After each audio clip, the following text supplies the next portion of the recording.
Hello everyone.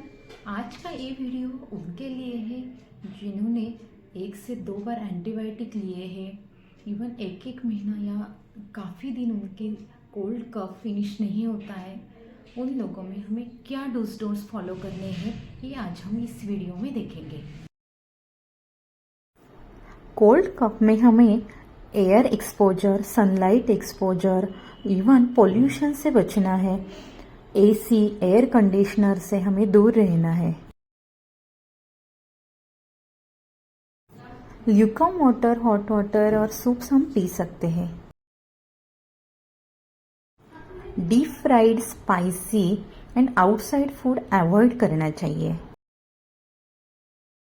Cold cup में हम उष्ण स्निग्ध पदार्थ में सूप, कॉर्न्स, चने, ये फूड हम खा सकते हैं।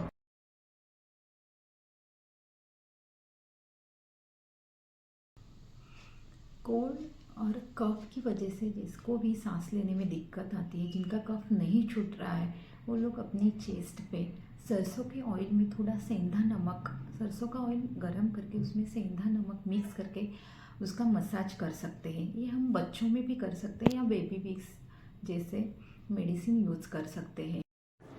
हमें फ्रूट, सैलड, ठंडे पदार्थ, कोकोनट वाटर कम्प्लीटली अवॉइड करने चाहिए।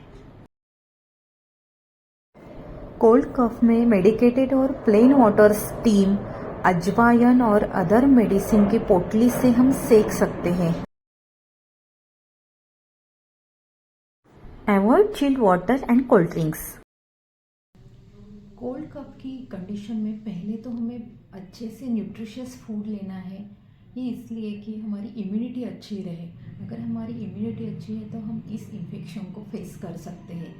इसलिए प्लेंटी ऑफ वाटर, काफ़ी पानी पीना, न्यूट्रिशियस डाइट लेना।